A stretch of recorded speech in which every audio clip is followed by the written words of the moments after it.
Just a couple days out from a world title fight. Give me the idea, man. What's the feelings like inside of you right now? I'm super excited and been waiting for so long. You know, November, December, maybe January. We're finally here. I'm very excited. I'm super happy to be here. But still a lot of work to do. You know, a lot of media, a lot of media. I'm not a complainer. I'm doing everything on my best. But a lot of media. Still got to train, still work to do, I still study a lot, seeing a lot of things, strategies already on my head, things that I want to do, but still a lot of work to do, and I hope everything still going on, you know, and then we make that fight happen on Saturday. I was going to say, does that little worry in the back of your mind just a little bit after everything you've gone through? Yeah, it's still like, first time here in Vegas, it wasn't the best time. Got COVID, had to drive back. But one before was great because it was the title of the fight. So I have good memories here, more than bad memories. And but still, I gotta live by the hour, by the day. You know, make sure everything goes as planned. And but yeah, still have little things. I can't wait to come Friday, make the weight, you know, face off, and come Saturday night. I'm excited. I'm making the days count, counting the hours, and very excited. You know what the storyline is here, man, the former training partners that have worked together. But, I mean, realistically, tell us, I mean, is there much of a psychological edge or a tactical edge that either one of you might have based on your experience together? Not really. We had a lot of wars together. He can say, oh, I beat him a couple rounds, but I say, yeah, but I beat you a couple rounds too. So it's kind of very even, the advantage that we have knowing each other's game. The thing that I believe I got advantage is the teammates, because he left the team, and all the teammates that helped me getting prepared for him know him very well, and every single one of them, like, oh, he does this good, watch out here, oh, you're gonna hit him with that one. So that feedback from my teammates was very good, from the coaches as well. Was very different. If it was just me and Kamaru, yeah, 50-50. I know him, he knows me. But the difference with the teammates and the coach, yeah, that give me a little advantage, I see. Yeah, it's an interesting point. Of course, you were, a week out from fighting him back in July. So I'm curious, in getting ready this time, did you change anything in terms of either how you prepared or your game plan, or is it pretty much just, hey, man, we had the right plan, we just got to do that again? I kind of follow a lot of the plan that I had. But for sure, I had a lot of more traps. I have a lot of more time to see. I saw the Masvidal fight. I saw a lot of things that I could use. I do believe he's going to come with little new things, not a lot of things, but a couple new things. Trevor Whitman, he's known as a good coach. I believe more as a boxing stance. So his hand might be a little bit sharper, but the plan is the same. Every time that I go to the octagon, I don't want to just hold the guy. I don't want to just hang. I don't want to buy time. I want to finish the guy. And that's what I'm looking for. The way I see that fight's going, or I'm going to knock him out, or I'm going to submit him. And that was the strategy on the first time. Now I have more time to plan, to prepare, to get better, got very strong to that division right now. We're still in my speed. And I believe I'm going to bring a lot of danger to this fight. What was it like for you watching the Masvidal fight? I mean, was that torture, or were you scouting? I mean, what was the feeling like? That was painful. I think the two painful moments that I had on 2020 was Hunter called me saying they got positive, and they sending guys to test me again. And after a couple of hours, he confirmed that I was positive again, and all my coaches were positive. That was the worst news. And the second one was when Max Holloway fight was over, and I saw Masvidal walking in instead of me. That hurt me a lot. That was like, man, it's supposed to be me there right now. And then saw Kamaru getting freaking tired after the first round, and I was just like, man. And then I had a couple whys. I was like, why? Why? But turned out that I got the fight. I got a lot of more time to get stronger, to get prepared, to get ready. And I do believe that right now I'm in a way better the Gilbert Burns in February is way better than Gilbert Burns was last July. So it's okay. It is what it is. I think everything happened for a reason. I still don't know the reason. One day I will know the reason, but I do believe it was for the better, and I believe on a better shape right now. Stylistically, it's a super interesting fight, right? So I'm curious. I mean, do you think he'll wrestle with you? Do you think he'll be willing to try? I mean, that's such a great part of his game, but it would seem like a very risky move against you. So do you think he'll wrestle? I hope so. And I do think we're going to wrestle. We're going to grapple. You're going to the cage. You're going to strike. I don't think he's afraid of me. I'm not afraid of him either. And it's going to be a battle, and I'm looking forward to it. But I do hope we grapple a lot and we wrestle. I want to wrestle. He's a wrestler. Let's wrestle. I want to wrestle with him. The last thing for me, I mean, we think about your beginning, right? Your dad, exchanging for Brazilian Jiu-Jitsu lessons, and now you're here fighting for a UFC world title. What would it mean to you and to your family for you to get this world title?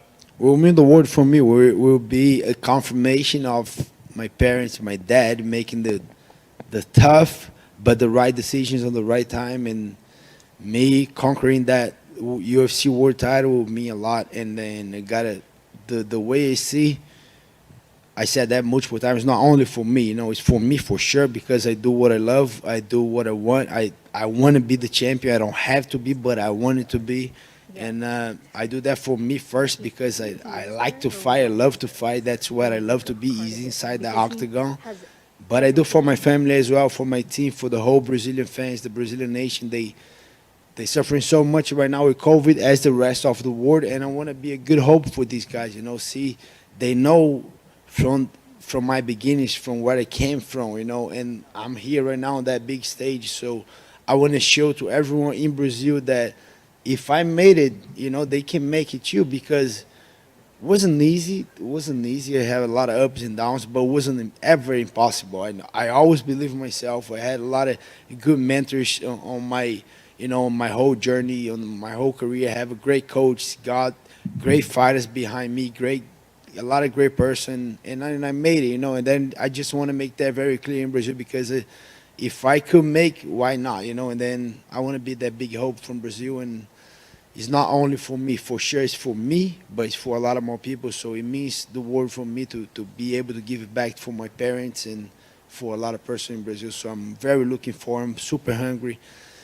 Hope everything goes okay these couple next days, and Saturday night you guys see a new king, a new champion. Gilbert, over here. In your mind, why do you think this fight took so long to happen? A lot of things happened in between, to be honest. The first thing that my manager Ali Abdelaziz in the UFC approached me was for November 21st, and I heard, not sure, that Kamaru needs to do a steam cell. He needs to get better. So, and then they said, December 12th. But then I know a lot of guys that he trains with in Florida, and the guys say, he's saying he's not fighting December. Even before the UFC confirmed that, they said, he's not fighting. He's training, but he's not training, And I kind of knew. I said, man, it's not going to be December. And then I was just like, and then they said January. But then I heard Conor ask for that date on January, so it ended up being February. So I don't think he was physically ready, and I know him pretty well. I know Kamaru Usman gets so many injuries that he needs to take care. And a Conor McGregor fight, so I don't think he was avoiding me, but I think it was, a lot of things that was happening. He left your team and your former coaches, and he's been pretty cool about it, but he recently started saying, I need to show the junior guy that he can't beat the varsity guy, and these coaches are telling him that he can beat me, and he can't really. Do you think maybe as the fight's getting closer, he's starting to get a little bit annoyed about the situation? To be honest with you, I don't care what he feels, but I do believe he's a little, he still has a little feelings with the coach, with everything. And I just hope they close that capture, they close that phase of their life good. Coach end up good, and he's been good, happy with his with his choice. And it is what it is. I think he's a little bit like, when you finish that relationship and you're not in peace. I do believe he's a little bit on that stage, but I hope they finally close that capture and go to the next one. I like you just said, you want them to be better off, but Yes. in part of you, does that not think, well, maybe there's an advantage for me if he looks in my corner and sees his old coaches? Hey, I could have just that little percent advantage. To be honest, as soon as you get right there in the octagon close, he's a champion for a reason. I do believe he's very strong mentally, so do I. And I think it's going to be a lot of mental battle, and I'm looking forward so much to that. And I don't think that's going to play a little. I don't think that's going to play too much on his against him, But I just do believe when you got to dig deep in that fight, because I do believe we're gonna hit the wall by second round, maybe third round. We're gonna hit that wall. I will, and he will too. And if you watch a lot of fights, the Colby Covington fight, and a lot of fights, he hit that wall sometimes on the beginning, and then if you saw, he was with the open eyes looking at the coach, and Henry was the one. Hey, you're doing good. Relax. Keep doing what you're doing. But Henry's not gonna be there this time. Not for him, not for me. So let's see who's gonna dig deep and see who really wants. Because I'm freaking hungry right here. I want to win that title, whatever it takes. I said multiple times, whatever it takes, I'm willing to die right there. I want to become a champion. It's not, I don't have to, but I want to. And we'll see when it's time to dig. He said multiple times he can dig so deep. So let's dig. I'm ready to. I know you said it was even most of the time in your sparring, but if there's one thing you can remember that you can take away being like, I know in this area I haven't beat from those spars together, what is it? I know I can submit him anywhere, anytime, in the bottom, on the top, in the cage, anywhere. He knows I can submit him. He might watch out for this because he knows. Like he said, people know who's gonna win. He said, yeah, they know. Yeah, he knows. He knows you. Last thing for me, you just mentioned about all the media stuff, seeing how nervous you are about this fight actually happening. Is it talking about it making it worse? That every day you're going, oh my God? To be honest, I like it. Here right now, I like your guys' question, but a couple questions was just same questions, and I hang up with one guy and they come to the next guy and they do exactly the same questions, and I was just like, that was a little annoying, but I try to, I like to show a little bit my personality, my who I am, my training. I just try to still, even sometimes I get a little annoying with a couple of questions, not yours exactly, but I still trying to, give the best out of me, Well, if you become champion, you're going to get asked annoying questions like every week, so. I cannot wait for that. Gilbert over here, and if you heard this question already, I'm sorry. You're good. Your head coach, he said he's not going to coach you because his relationship with him. I mean, you're the one who stayed with your team. Yeah. Does it bother you that he's not going to be here for you? No, and I really understand. When you a coach, think about you as a coach or as a mentor or, I don't know, as a father. And you make one guy so good, and then you make the other guy too. They both fighting, like your two kids fighting or your two best students fighting. I don't know if I would coach anyone. I would just let you guys go out there and resolve that. And then he make that super clear for me. I really love Henry, and I respect him so much. And I respect him a lot, And then even in the beginning, I say, how much I love you, how much I support you. It's up to you. If not feeling good, I'm okay with it. And that was his decision. But we're still training together every single day. And I understand his decision. I always respect him, There's a lot going on at welterweight, a lot of big fights, a lot of guys at the top with a case for a title shot. If you become champion, suddenly this is your conversation now. Who do you think would be next for the title? When I become a champion, no one's safe in that division. They better keep fighting. They better keep busy, because if they're not busy, I'm not fighting with those guys. Those guys make one fight a year and I'm number 5, and they want to hold that position forever.